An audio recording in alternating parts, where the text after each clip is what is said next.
Are you thinking about buying a condo in Florida? Well, I'm here to tell you, don't do it.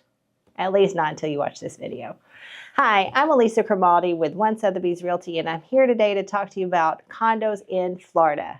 So a little bit about me. I've been a general real estate broker for about 20 years, and during that time, I spent about 7 years working on-site sales for a Fortune 500 developer where I sold a bazillion condos.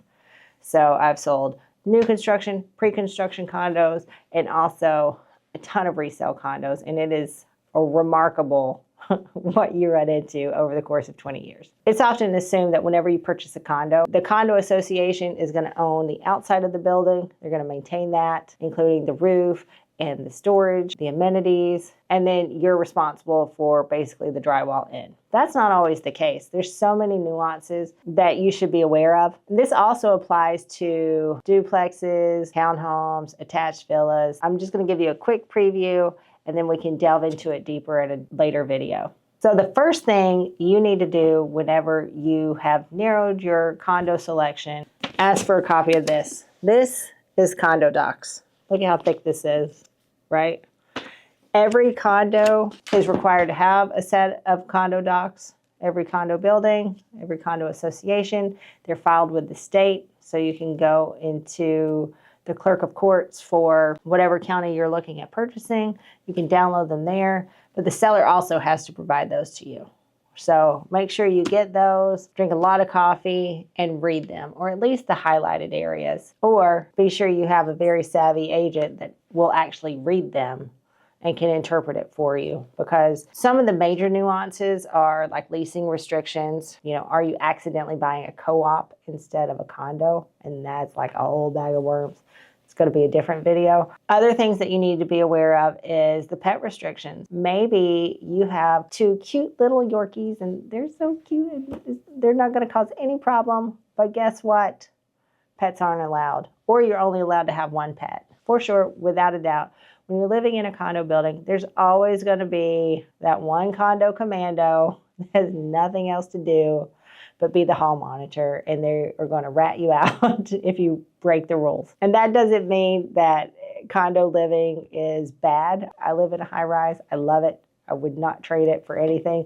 But you know, you just have to be aware of that. So if there's any rules that you're going to break, that's probably a big one to not break, because I've seen people accidentally buy in the wrong building and they're not willing to get rid of Fluffy. So they're immediately selling and moving somewhere else. You want to make sure that you're aware of that. Another thing to be aware of is, and this applies to not only condos, but townhomes, villas, any type of attached properties, you really have to know what the limited common elements are. What that means is that's what the condo association owns and what they're responsible for versus what you're responsible for. For example, I recently sold a twin villa, so a twin villa, if you're not aware, is basically like a duplex. You have 2 properties stuck together, they share a roof. Each side was responsible for their own roof.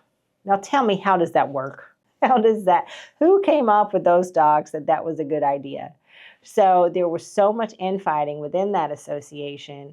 And if you wanted to have it done, but your neighbor didn't, or vice versa, or they didn't have the money to do it, it created complete havoc. That's definitely one thing to be aware of. I sold another condo where you would assume that insurance of the exterior included the roof and the parking elements, all the common elements and everything. In fact, it did not. It only included part. So on that one, it included the outside of the building, but your insurance policy had to include a rider to insure your proportionate share of the roof. Now, how the heck does that work? If you've got 200 units in the condo building, and each person is responsible for their proportionate share of the roof, if a hurricane comes through and that roof goes away, it doesn't go away. It's not going to like fly off. But if there's so much damage that it needs to be replaced, and you've got half the building that doesn't have the insurance for it, then what's going to happen? It's going to be a hot mess. Like, stay away. So there are so many different nuances that you need to be aware of, and you need to make sure, especially with condos, that you're working with an experienced professional so that you don't accidentally get yourself into a situation. Another thing that's a hot topic right now is with older condos with the new condo law that was passed a couple of years ago that's currently going into effect and affecting the pricing. So you can pick up an amazing deal right now on a resale condo because sellers are freaking out because they are going to have all these assessments to get their reserves up to the proper amounts. But that could be a great opportunity if you know the right buildings to look at. So that's a whole call that you should schedule with us so that we can help talk you through that. But whenever you're purchasing, there's one very important document that you should request, and that's the reserve study. So the reserve study is probably half this size, but the condo association has to have that performed, and it tells the useful life of every little component within the condo association, and it gives a prediction of how far off are their reserves, how many years is it going to be until that association is no longer financially solid.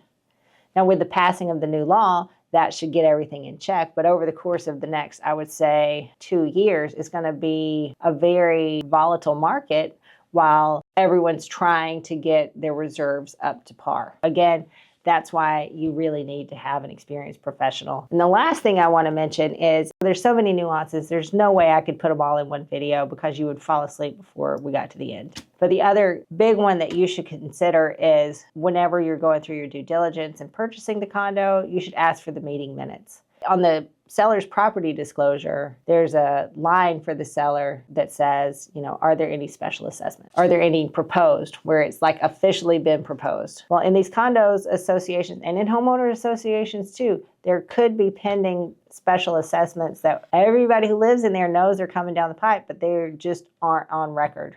So that's why you want to ask for the meeting minutes, because they could just be proposed at this point, which means that very likely they're going to go into effect. So you want to make sure that you're not purchasing a property, with a cloud over it, knowing that all the neighbors know that there's probably going to be an assessment and you don't.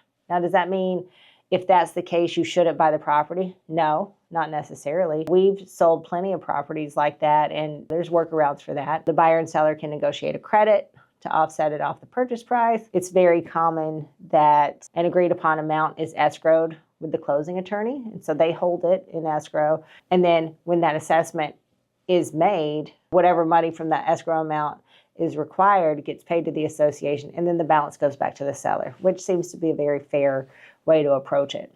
But if you're not asking the right questions or working with the right agent, then you're not going to know that. So a year from now, whenever you all of a sudden get a special assessment for damage that was done by Hurricane Ian 2 years ago, then you're going to be upset because you didn't own the property at the time that the damage was made, right? So those are just a few helpful hints. There's a ton more information. So if you're in the market to buy, sell, or rent real estate here in South Florida, then give me a call so we can schedule a consultation to identify your goals and how we can strategize to meet them together. Don't forget to like and subscribe to this channel so that you can get email alerts when a new video comes out, and you can continue to learn some of the tips and tricks that I've learned over the last 20 years. Don't forget, always ask for Alisa.